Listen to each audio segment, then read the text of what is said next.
Ils ont poussé deux femmes à travers la porte comme s'ils jetaient des ordures. Des rires ont résonné derrière eux avant que des bottes ne s'éloignent dans l'obscurité. À l'intérieur de la cabane, le silence était pesant et inquiétant. L'homme debout dans le coin ne bougeait pas, ne parlait pas, se contentant de fixer les femmes d'un regard qui cachait quelque chose que les autres à l'extérieur ne prenaient pas la peine de chercher. Une femme a posé sa main sur sa hanche, l'autre est restée figée, scrutant l'espace comme s'il contenait un langage qu'elle seule comprenait. Quelque chose dans la cabane semblait anormal. Une couverture pliée avec trop de soin, une tasse encore chaude sur la table, une légère odeur de médicament qui n'avait pas sa place dans un endroit aussi isolé. L'homme fit un pas en avant puis s'arrêta. Sa respiration était anormale, trop superficielle, trop contrôlée. Des voix provenant de l'extérieur flottaient dans la nuit. Donne-lui 1 heure, ce sera la meilleure blague qu'on ait jamais faite. Mais à l'intérieur de la cabane, 3 personnes se tenaient dans un moment qui n'avait rien à voir avec des blagues. Quelque chose était sur le point de se briser, quelque chose était déjà brisé, et au matin, les hommes qui pensaient savoir ce qui allait se passer ne reconnaîtraient rien de ce qu'ils avaient déclenché. Les lèvres de l'homme bougea les lèvres pour prononcer un mot à peine audible, pas dans leur langue, pas dans la sienne, juste avant de s'effondrer. 3 heures plus tôt, Gideon Pratt était seul, comme il le préférait. Les autres habitants du ranch gardaient leur distance et lui aussi. Personne ne posait de questions, personne n'attendait de réponse. Cet arrangement convenait à tout le monde. Il travaillait sur les clôtures à la limite, là où la terre devenait rude et inhospitalière. Le bois était vieux et se fendait sous ses mains tandis qu'il renforçait des poteaux qui auraient dû être remplacés depuis des saisons. Ses doigts lui faisaient mal, sa tête lui lançait, une pression qui montait depuis 2 jours, la sueur imprégnait sa chemise malgré l'air frais du soir. Quand il revint au bâtiment principal, les voix s'arrêtèrent, les hommes se détournèrent. Wade Langston se tenait près du corral avec 4 autres, leurs visages déformés par quelque chose qui ressemblait à du divertissement. Gideon continua à marcher vers sa cabane, à l'autre bout de la propriété, à un demi-mille des autres, exactement comme il le voulait. Derrière lui, des éclats de rire fusèrent, aigus, cruels. Je pense qu'il ne saura même pas quoi en faire. Encore plus de rire. Gideon ne se retourna pas. Il ne se retournait jamais. À l'intérieur de sa cabane, il versa de l'eau du bassin et pressa un linge humide contre son front. La fièvre avait commencé la veille, juste une légère brûlure qu'il pouvait ignorer pendant qu'il travaillait, mais elle se propageait maintenant et s'installait dans ses os. Il avait déjà ressenti cela auparavant et savait ce qui allait suivre. 3 jours à transpirer sous les couvertures, 3 jours à lutter pour rester conscient. Il y avait survécu seul la dernière fois, il pouvait le refaire. Le chiffon dans sa main était brûlant en quelques secondes. Il le trempa à nouveau, l'essora. Sa vision se brouilla sur les bords. Dehors, des bottes crissaient sur la terre. Plusieurs pères se dirigeaient vers sa cabane. Gideon S.E. redressa l'entaiment. Sa main se posa sur la table où il ne gardait rien d'autre qu'une tasse et une assiette. Aucune arme. Il avait cessé d'en porter une il y a des années après ce qui s'était passé, après ce qu'il avait fait. La porte vibra, quelqu'un frappa contre le bois, la voix de WD se fit entendre. J'ai une livraison pour toi Pratt, un cadeau spécial des garçons. Gideon ne dit rien, il agrippa le bord de la table alors qu'une autre vague de chaleur envahissait son crâne. Allez, ne sois pas impoli, ouvre. Il se dirigea vers la porte, chaque pas lui donnant l'impression de marcher dans de la boue épaisse. Sa main chercha la poignée et ouvrit la porte. Wade se tenait là, souriant. Derrière lui 2 femmes aux cheveux noirs et aux yeux sombres observaient tout avec le genre de calme qui vient du fait de savoir exactement à quel danger elles étaient exposées. L'une d'elles avait un bleu qui se formait le long de la pommette, l'autre se tenait comme si elle était prête à courir ou à se battre, selon ce qui arriverait en premier. On a trouvé ces 2-là qui erraient près des camps de la rivière, dit Wade d'une voix forte et théâtrale. J'ai pensé que tu voudrais peut-être un peu de compagnie. On se sent vraiment seul ici tout seul, n'est-ce pas? Les autres hommes derrière Wade ont ri. L'un d'eux a poussé la jeune femme en avant. Elle a trébuché mais n'est pas tombée, se rattrapant avec une grâce qui suggérait qu'elle avait déjà été poussée plusieurs fois. Gideon regarda Wade, puis les femmes, puis Wade à nouveau. Partez, dit Gideon d'une voix plus rude qu'il ne l'aurait voulu. Le sourire de Wade s'élargit. Ce n'est pas une façon de traiter un cadeau. Nous reviendrons demain matin pour voir comment vous vous entendez. Il se retourna, les autres le suivirent, leurs rires s'évanouirent au loin. Les deux femmes restèrent debout dans l'embrasure de la porte, immobiles, sans parler. Gideon recula et leur fit signe d'entrer, non pas parce que Wade le voulait, mais parce que les laisser dehors les rendait vulnérables à quiconque reviendrait. Elles échangèrent un regard, silencieux. Ils échangèrent quelques mots, puis entrèrent dans la pièce. La porte se referma. Le silence pesait comme un poids physique. La main de la femme plus âgée se déplaça lentement vers son côté, cherchant délibérément quelque chose qui y était caché. Gideon se dirigea vers le mur du fond pour mettre de la distance entre eux. Ses jambes étaient faibles, la fièvre montait rapidement. Il avait besoin de s'asseoir, d'eau, qu'il comprenne qu'il n'était pas ce que Wade pensait qu'il était. Il ouvrit la bouche pour parler, la pièce se mit à tourner, sa vision blanchit sur les bords et il comprit soudainement qu'il ne passerait pas la nuit. Conscient, Gideon s'agrippa au mur, sa paume appuyée à plat contre le bois rugueux, des éclats lui piquaient la peau, mais la douleur l'aidait à concentrer sa vision. La pièce cessa de tourner, ou presque. Les deux femmes le regardaient, la plus âgée main de la plus âgée restait à ses côtés, prête. La plus jeune fit un demi-pas en arrière vers la porte. Il avait besoin qu'elle comprenne, avait besoin de dire quelque chose qui transcenderait la barrière linguistique qui les séparait, mais les mots étaient lourds dans sa bouche, sa langue était épaisse et sèche. Il fit un geste vers la porte, puis vers l'obscurité à l'extérieur, fit un mouvement de poussée avec sa main pour leur dire qu'elle pouvait partir, qu'elle devait partir avant que Wade et les autres ne reviennent le matin, s'attendant à quelque chose qu'il n'avait pas l'intention de leur donner. Les femmes ne bougeaient pas. Bougeaient pas. L'aîné dit quelque chose rapidement, des mots tranchants qu'il ne reconnut pas. Sa sœur répondit plus doucement, interrogative. Gideon pressa son autre main contre son front. La chaleur qui se dégageait de sa propre peau le choqua. C'était pire que la dernière fois, bien pire. 3 jours pourraient ne pas suffire. Il pourrait ne pas se réveiller du tout. Il se dirigea lentement vers son lit de camp dans le coin, s'assurant qu'elle pouvait voir chacun de ses mouvements, s'assurant qu'elle savait qu'il s'approchait pas d'elle. Ses jambes tremblaient à chaque pas. La plus jeune dit quelque chose, sa voix avait un ton qu'il reconnut même sans comprendre les mots, de l'inquiétude ou peut-être juste une observation, remarquant que quelque chose n'allait pas avec l'homme devant elle. Gideon s'assit sur le lit de camp, l'impact envoya une autre vague de chaleur à travers son corps. Il ferma les yeux, les rouvrit, les femmes se parlaient maintenant, échangeant rapidement quelques mots.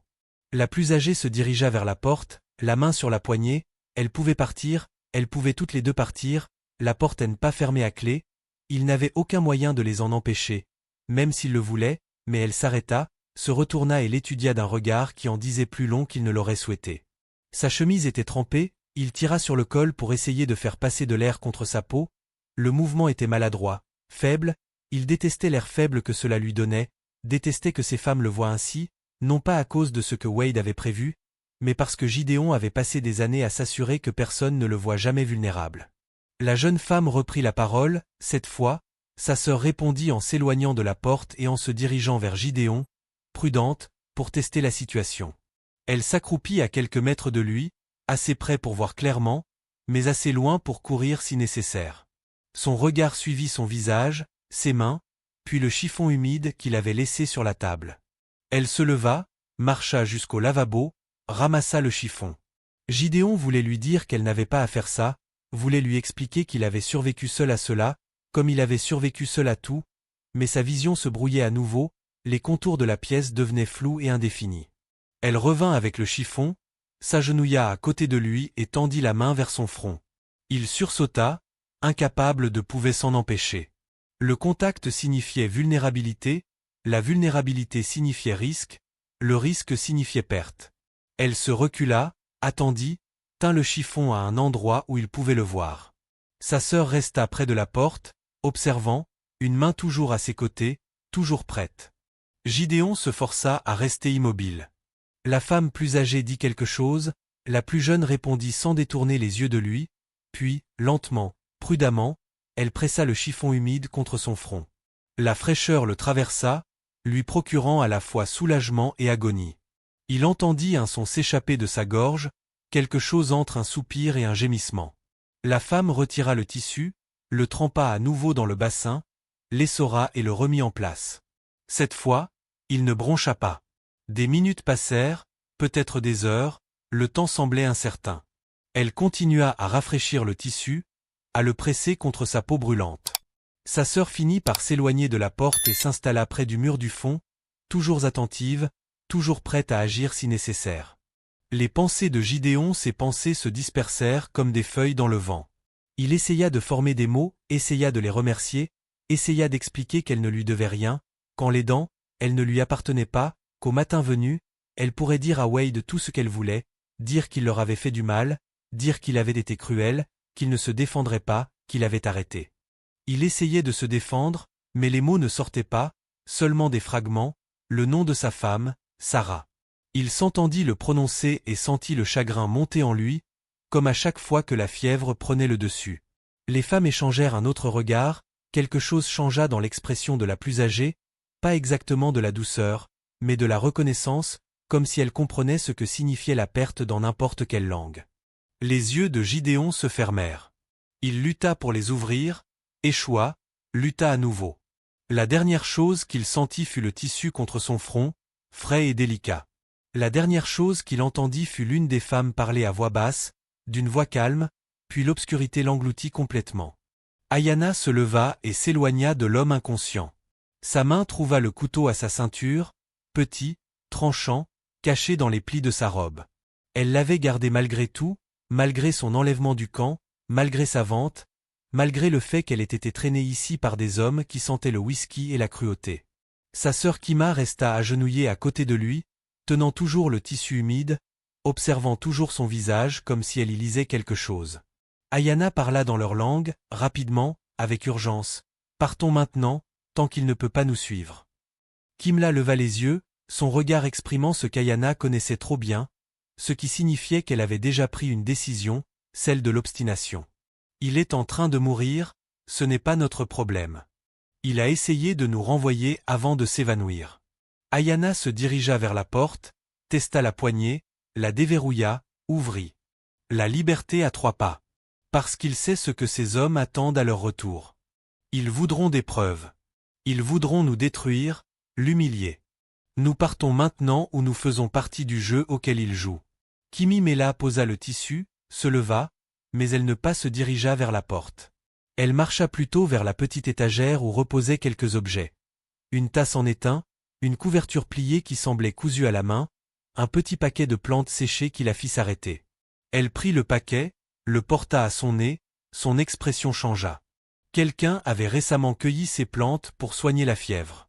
Alors il savait qu'il était malade. Il pourra se soigner quand il se réveillera, s'il se réveille. Kimla tourna le paquet entre ses mains. Elles sont vieilles, elles perdent leur pouvoir. Il lui en faut des fraîches. Il y a des plantes près d'ici, près de l'eau, je les ai vues quand ils nous ont amenés. Ayanna sentit quelque chose de froid s'installer dans sa poitrine. Tu veux l'aider? Je veux survivre. Ces hommes reviendront si nous sommes partis. Ils nous traqueront, 2 femmes seules, des proies faciles. Si nous sommes ici et qu'il est en vie, il y aura de la confusion, des questions, du temps. C'était logique. Ayanna détestait que ce soit logique. Sa sœur avait toujours été plus douée pour lire les situations, pour trouver le chemin étroit entre les dangers, mais il y avait autre chose dans la voix de Kimi Mela, quelque chose de plus doux qui n'avait rien à voir avec la logique. L'homme sur le lit de camp s'agita, un son lui échappa, rauque, brisé, puis des mots anglais, épais de délire. Sarah, je suis désolé, je suis tellement désolé. Sa main se tendit, cherchant à saisir quelque chose qui n'aurait pas dû être là, qui aurait dû être là. Kimi s'agenouilla à nouveau et pressa le tissu contre son front. Il se calma légèrement sous son toucher. Ayanna regarda le visage de sa sœur, vit le changement qui s'opérait, cette chose dangereuse qui se produisait lorsque Kimla décidait que quelqu'un méritait d'être sauvé. Il a perdu quelqu'un, dit Kimla doucement, comme nous tous. Tout le monde a perdu quelqu'un, cela ne le rend pas sûr, non, mais cela le rend humain. Au loin, des voix portaient dans l'air nocturne, les hommes encore éveillés, buvant encore, riant encore de ce qu'ils avaient fait, ce qu'ils s'attendaient à trouver au matin. Ayanna calcula les distances, le terrain, jusqu'où il pourrait aller avant le lever du soleil. La rivière était la plus proche, mais c'était aussi là que se trouvaient les camps. Les collines signifiaient être exposées, la forêt signifiait se perdre. Chaque direction comportait des risques, rester comportait des risques, Mais Kimi avait raison sur un point. S'il s'enfuyait et était rattrapé, il n'y aurait pas de confusion, pas de questions, juste des conséquences. Elle regarda à nouveau l'homme, son visage était pâle sous les rougeurs de la fièvre, la sueur trempait ses cheveux, sa respiration était superficielle et rapide, il était en train de mourir, il mourrait probablement même avec de l'aide, mais s'il survivait, si le matin venait et qu'ils respiraient encore et qu'ils étaient toujours là, les hommes qui les avaient amenés se rendraient compte que leur plaisanterie avait échoué, qu'ils avaient trouvé quelque chose qu'ils. Ayana avait appris il y a des années que survivre signifiait choisir entre de mauvaises options et de pires options.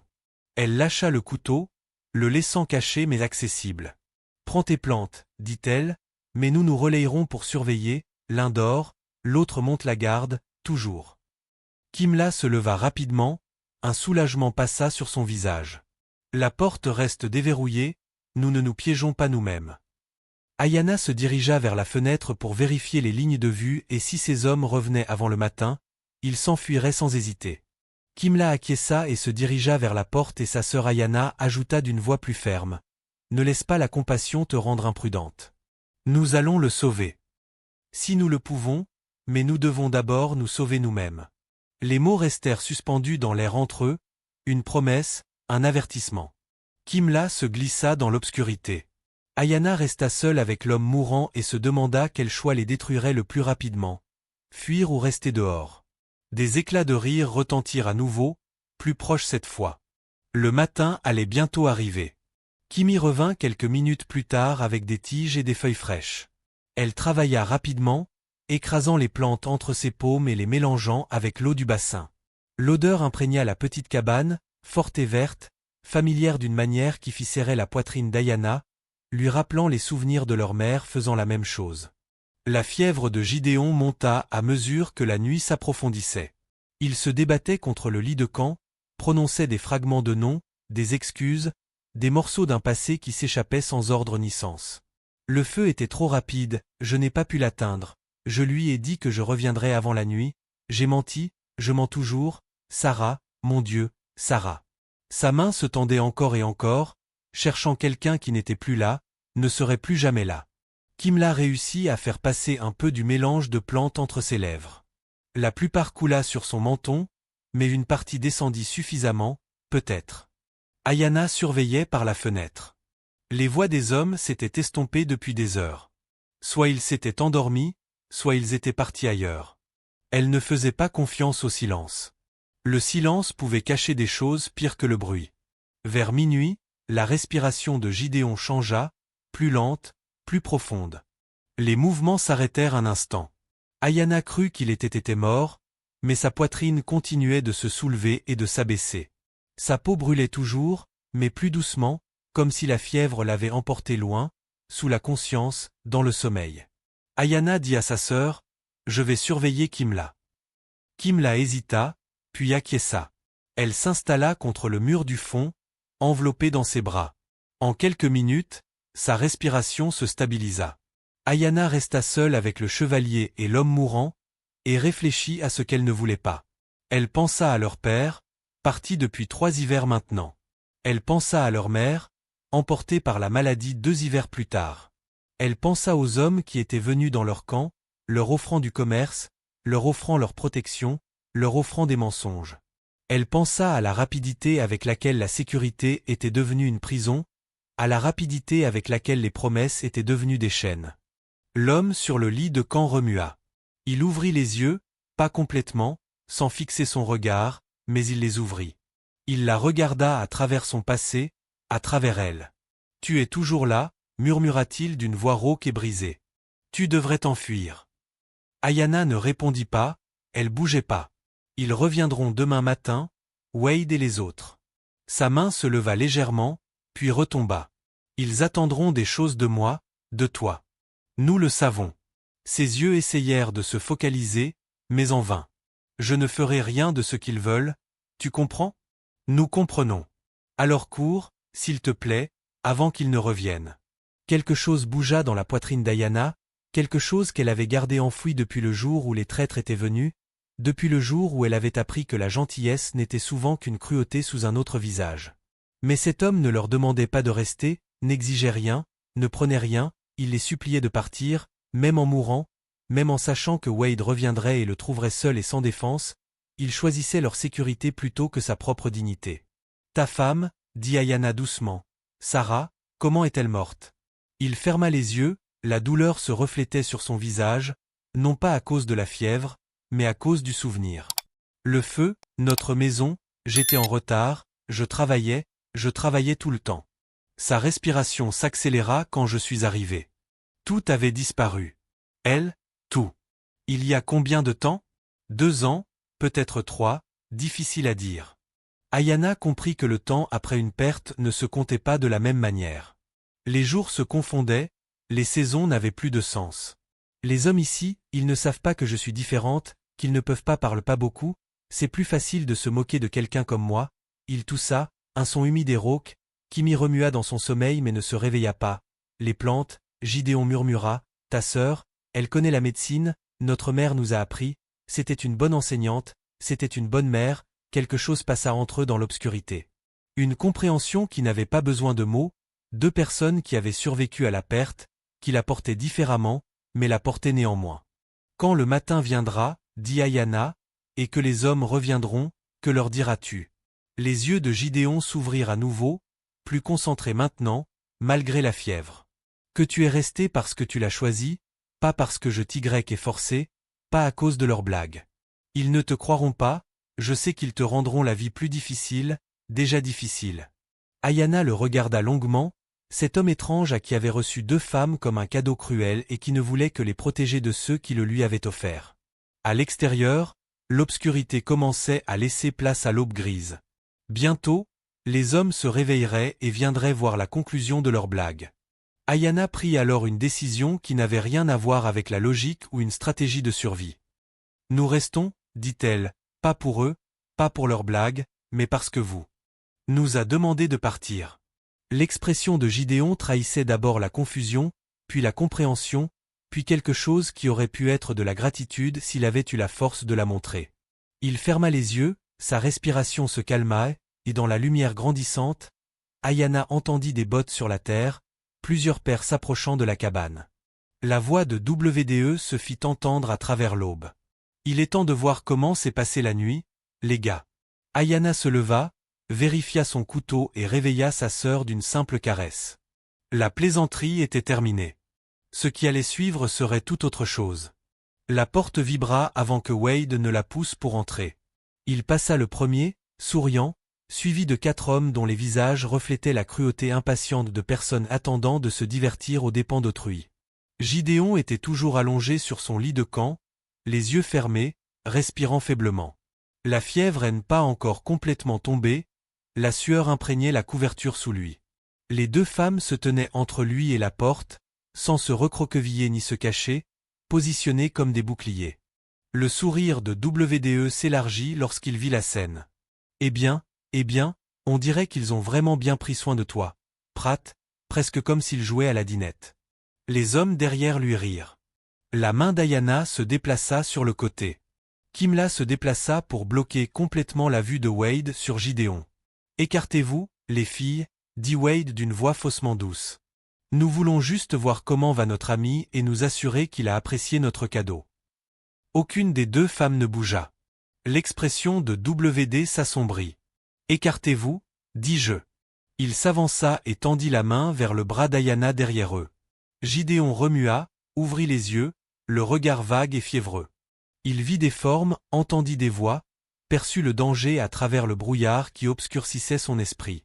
Il essaya de s'asseoir, mais la pièce tournait et sa vision était floue. Il pouvait toutefois voir Wade, percevoir la menace, voir les 2 femmes qui se tenaient entre eux, les femmes qui étaient restées, qui avaient pris soin de lui, qui avaient choisi de le protéger alors qu'elles auraient pu s'enfuir. Sa bouche bougea, des mots sortirent, confus, désespérés.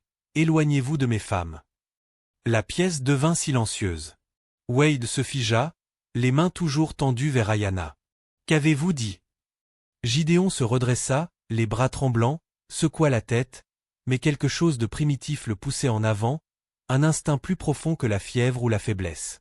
Je dis, éloignez-vous de mes femmes.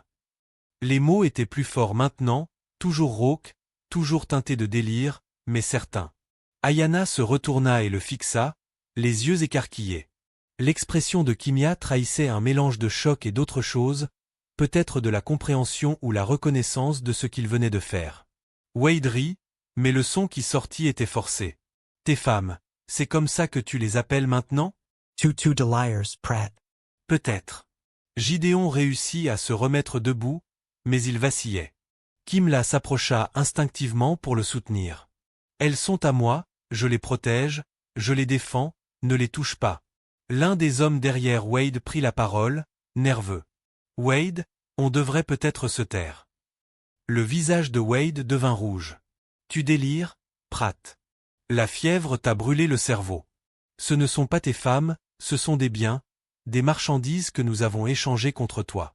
Tu peux pas simplement les revendiquer parce que tu es malade. » Gideon fit un pas en avant, faillit tomber, mais se rattrapa contre le mur. Sa vision s'assombrit sur les bords, mais il garda les yeux rivés sur Wade. Pas des biens, pas des marchandises. Chaque mot lui coûtait. Mes femmes, ma famille, et tu dois partir maintenant. La fièvre lui donnait une étrange lucidité, ou peut-être avait-elle éliminé tout sauf la vérité essentielle. Ces femmes étaient restées, avaient pris soin de lui, l'avaient choisi autant qu'il les avait choisis. Quel que soit le mot qui définissait cela, quelle que soit l'étiquette qui les protégeait, il la revendiquerait, même si cela devait le tuer de rester là à le dire. Wade l'étudia, puis se remit à rire, cette fois sincèrement. « Cruel garçon, vous voyez cet homme si désespéré et solitaire qu'il hallucine un mariage avec 2 femmes qui lui ont été refilées pour plaisanter ? La plaisanterie est terminée, dit Gideon. Ses jambes menaçaient de se dérober sous lui et elles restent mes épouses sous ma protection. Si quelqu'un a un problème avec ça, il n'aura qu'à m'en parler quand je ne serai plus en train de mourir. » Il vacilla à nouveau. Kim, Mela et Ayana se déplacèrent simultanément pour le soutenir de chaque côté. Ce geste en disait plus long que des mots. Elles s'étaient positionnées non pas comme des biens, des blagues ou des cadeaux, mais comme des partenaires, une famille choisie. L'expression de Wade passa par plusieurs émotions. Incrédulité, colère, quelque chose qui aurait pu être du respect ou simplement du calcul. « Est sérieux ?» dit Wade d'un ton neutre. « Tu viens de les revendiquer alors que tu étais à peine conscient, à cause d'un rêve fiévreux ? » « Parce que c'est vrai, » répondit Gideon dans un murmure à peine audible. « C'est vrai depuis qu'elles sont restées, mais il fallait que je sois mourant pour le dire. » Il ferma les yeux, incapable de les garder ouverts, mais il resta debout, soutenu par les 2 femmes qui insistaient pour dire que c'était une blague. Les 2 femmes que Gideon venait d'appeler ses épouses devant des témoins, devant le monde entier. Ce qui s'est passé ensuite, quelles qu'en soient les conséquences, il l'avait dit, cela rendait la chose réelle, leur offrait une protection grâce aux seuls mots que ces hommes comprenaient et respectaient. La pièce s'est inclinée, l'obscurité l'a attiré, la dernière chose qu'il a entendue était la voix lointaine et furieuse de WDE, « Ce n'est pas fini, Pratt. » Puis des pas qui s'éloignaient, la porte qui claquait, puis plus rien, sauf la sensation d'être doucement reposé sur le lit de camp, un linge frais sur le front, des voix douces parlant dans une langue qu'il ne comprenait pas et la certitude qu'il s'était réveillé de sa fièvre assez longtemps pour dire la seule chose qui comptait. Elles étaient désormais ces femmes aux yeux de tous ceux qui avaient été témoins de la scène. Et d'une manière ou d'une autre, malgré le délire et la faiblesse, cela lui semblait tout à fait normal. Gideon se réveilla dans le silence. La cabane était vide, à l'exception de Kimimela, assise près de la fenêtre, observant le paysage. La lumière du matin filtrait à travers. Combien de temps s'était écoulé? Des heures? Des jours? Sa tête était plus claire. La fièvre était enfin tombée, mais avec la clarté venait la mémoire. Il avait dit quelque chose à Wade, quelque chose à propos de sa bouche s'était asséchée. Kimla remarqua qu'il bouge, vint avec de l'eau et l'aida à boire. Combien de temps sa voix était rauque un jour. Tu t'es évanoui après leur départ. La fièvre est tombée hier soir. Son anglais était prudent et précis. Wade, les autres ils sont revenus. Non, mais Sterling est venu il y a quelques heures. Il est dehors. Il parle avec ma sœur. Gideon s'assit lentement. Son corps était douloureux, mais le pire était passé. Qu'est-ce que j'ai dit à Wade? Tu nous as appelé tes femmes? Oui, l'expression de Kimla devant tout le monde. Le poids de ses paroles le frappa. Il les avait revendiquées publiquement alors qu'il était à peine conscient, leur avait donné une étiquette qui les suivrait, les protégerait ou les détruirait selon ce qui allait se passer ensuite. Je suis désolé, je n'avais pas les idées claires. La fièvre t'a fait dire ce que tu ressentais. El Posa Lattes. Ma sœur est dehors parce que Sterling veut comprendre ce que tu voulais dire. Que se passe-t-il maintenant? Gideon se leva, ses jambes le soutenaient à peine. Il se dirigea vers la porte et l'ouvrit. Sterling Rod se tenait avec Ayanna près du corral. Tous deux se retournèrent lorsqu'ils l'entendirent. Sterling s'approcha et examina le visage de Gideon. « Tu as l'air d'aller mieux. Tant mieux, parce qu'on doit parler. Je sais ce que tu vas dire. » « Vraiment ?» La voix de Sterling était monocorde. Parce que Wade a écrit ce matin pour raconter à tout le monde dans 3 colonies différentes ce qui s'était passé, comment Gideon Pratt avait pris 2 femmes apaches pour épouses. Certains pensent que tu es courageux, d'autres pensent que tu es fou, la plupart veulent juste savoir si tu étais sérieux. Ayanna s'approcha, les yeux rivés sur Gideon. « Étais-tu sérieux ?» La question resta en suspens entre eux, simple et directe. Tout dépendait de sa réponse. Gideon la regarda, puis Kimimela dans l'embrasure de la porte, puis Sterling à nouveau. « J'avais de la fièvre, j'étais à peine conscient, mais oui, j'étais sérieux. » Sterling acquiesced lentament. « Alors tu comprends ce que tu as fait. Tu as fait une déclaration publique, tu leur as donné ta protection, mais tu les as aussi désignés comme cible. Tout le monde ne l'acceptera pas. Je sais que WDE profère déjà des menaces. Il dit que tu lui as volé ses femmes, qu'elles lui appartiennent de droit. Il rassemble des hommes qui pensent comme lui. » Gideon sentit la vieille colère monter en lui. « Qu'ils viennent. Ce n'est pas très malin, tu es encore faible, ils sont vulnérables, il vous faut plus que de la défiance, il vous faut de la légitimité. » Sterling Marquand unpause. Vous devez décider si c'était juste la fièvre qui parlait ou si vous êtes prêt à assumer ce que vous avez dit. Ayanna prit la parole, sa voix pleine de gravité. Il nous a demandé de partir le premier soir, même mourant, il a essayé de nous protéger en nous envoyant loin. Nous sommes restés par choix. Sterling la regarda droit dans les yeux. Maintenant qu'il vous a appelé sa femme devant des témoins, que choisissez-vous? Elle n'a pas hésité. Je choisis de rendre ces paroles vraies, parce que la parole nous protège et parce qu'il a gagné le droit de la prononcer. Kimia sortit et se tint à côté de sa sœur. Nous choisissons toutes les deux cela. Sterling les regarda toutes les trois. Quelque chose changea dans son expression, pas tout à fait de l'approbation, mais de la reconnaissance. Alors nous allons faire cela correctement. Je ferai savoir que Gideon Pratt a pris 2 épouses, que cela reconnu et accepté par le ranch. Si quelqu'un a un problème, qu'il s'adresse d'abord à moi. Pourquoi feriez-vous cela? Demanded Gideon. Parce que ce que Wade a fait est mal, parce que ces femmes méritent mieux que d'être échangées comme du bétail, et parce que... Sterling Marquand unpause. Parce qu'il est peut-être temps que ce territoire commence à reconnaître que la famille peut prendre différentes formes. Il sortit de l'argent de sa poche, les mêmes billets qu'il donnait à Wade auparavant. Considérez cela comme un cadeau de mariage, suffisant pour améliorer cette cabane, acheter des provisions et en faire un vrai foyer. Gideon a essayé de protester, mais Sterling l'a interrompu. Prenez-le et utilisez-le pour construire quelque chose qui prouve que Wade a tort, prouve que ce qu'il voulait dire comme une blague est devenu quelque chose de réel. Sterling s'est dirigé vers son cheval. Wade reviendra, cela prendra peut-être des jours, peut-être des semaines, mais il reviendra. Soyez prêts. Il est parti avant. Gideon pouvait répondre. Tous trois restèrent silencieux, assimilant tout ce qui avait changé en l'espace d'une déclaration fiévreuse et de 2 choix faits en réponse. Finalement, Ayanna prit la parole. Tu nous as appelé tes épouses alors que tu mourais, sans réfléchir, sans plan, juste par instinct. Cela signifie plus que n'importe quelle décision consciente. Elle s'approcha, car l'instinct révèle la vérité. Kimla les rejoignit. Dans notre culture, quand quelqu'un parle dans la fièvre, nous écoutons. L'esprit parle sans l'intervention de l'esprit. Tu as dit ta vérité, et nous choisissons de l'honorer. Gideon regarda les 2 femmes qui lui avaient été imposées comme une cruelle plaisanterie, qui étaient restées alors qu'elles auraient pu s'enfuir, qui avaient pris soin de lui pendant sa fièvre et qui se tenaient maintenant à ses côtés malgré le danger que cela représentait. « Je ne sais pas comment être un mari, dit-il doucement. Et encore moins pour 2 personnes que j'ai déçues. J'ai échoué à protéger Sarah, j'ai échoué à être là quand tu es ici maintenant. » La voix d'Ayanna était ferme. « Tu nous as protégés alors que tu pouvais à peine tenir debout, tu nous as appelés les tiennes alors que cela te mettait en danger, c'est cela qui compte. » Kimla ajouta, le mot « épouse » nous protège des hommes comme Wade, mais c'est entre nous que nous définissons ce que cela signifie, pas eux. Quelque chose se dénoua dans la poitrine de Gideon, un nœud qu'il portait depuis la mort de Sarah. Cela n'effacerait pas son passé, cela ne effacerait pas ses échecs, mais peut-être que c'était la permission d'essayer à nouveau de construire quelque chose de nouveau à partir de circonstances impossibles. Alors nous construirons cela ensemble, dit-il. Déterminons ce que signifie la famille selon nos propres termes. Anna acquiesca. Kima sourit légèrement. Selon nos propres termes. Cet après-midi-là, la nouvelle se répandit dans le ranch plus vite qu'un incendie. Gideon Pratt et ses deux épouses.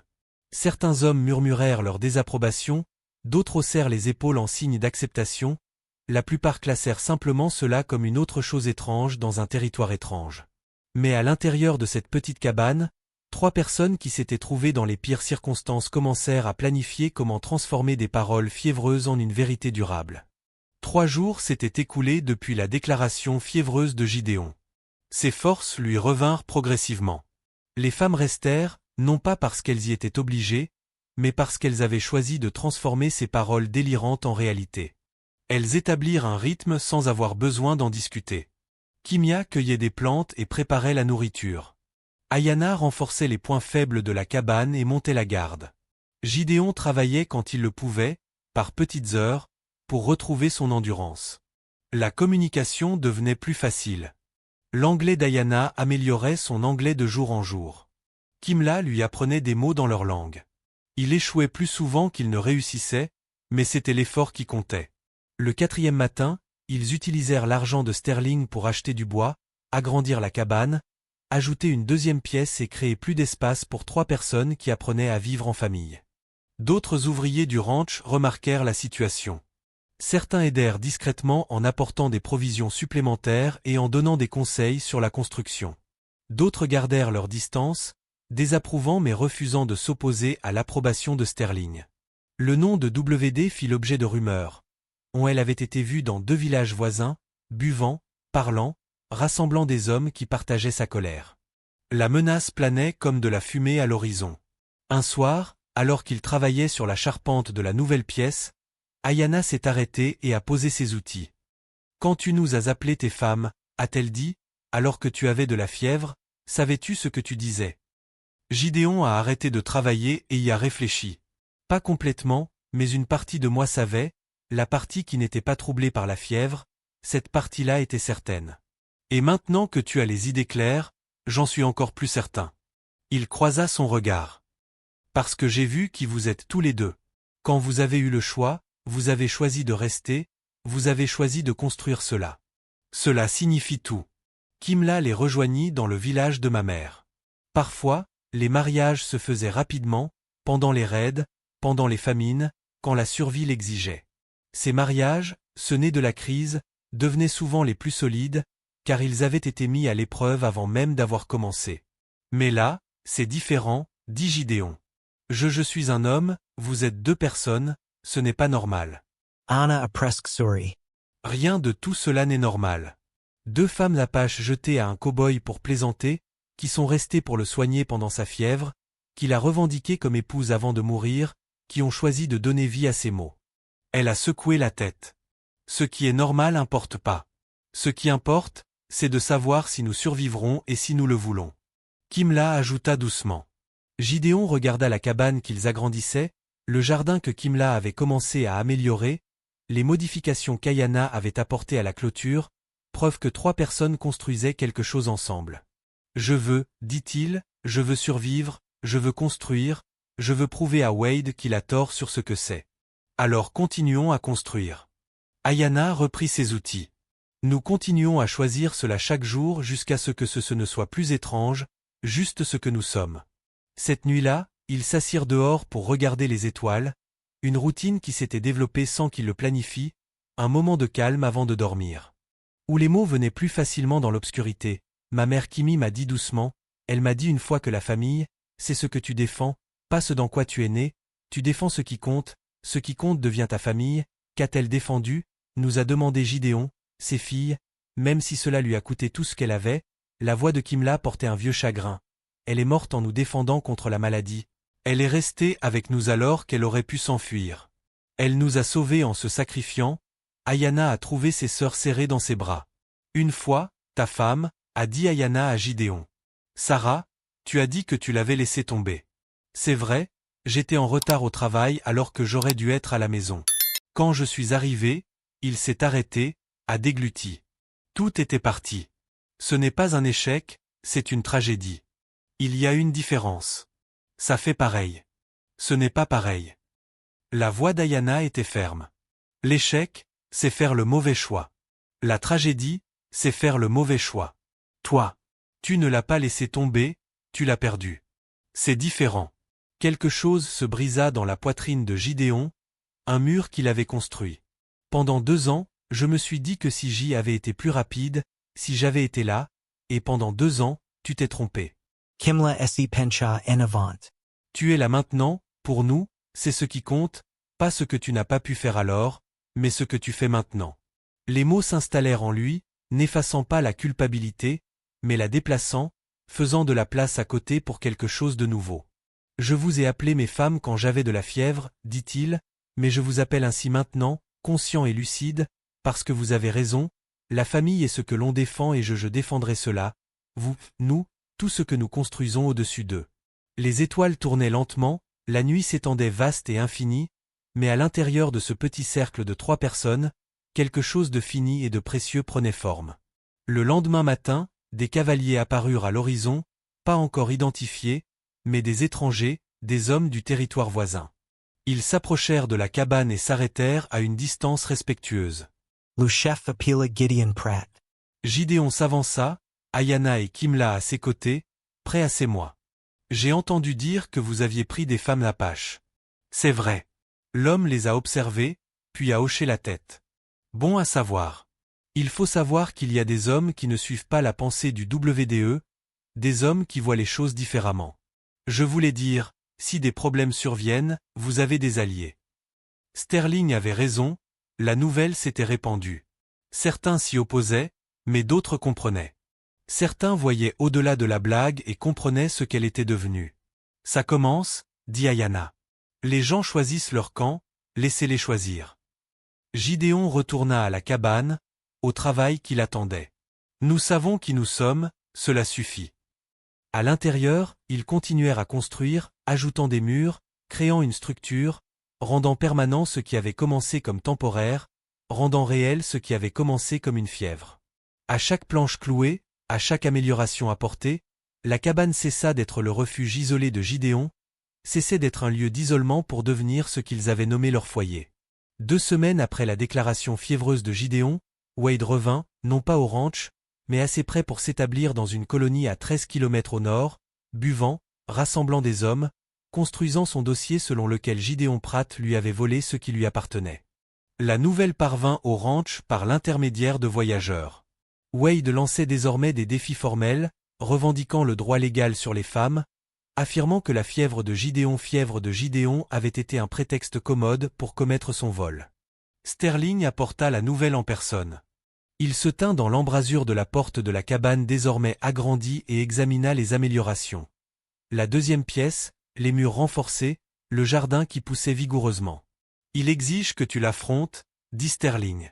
Publiquement, sur la place du village, demain à midi.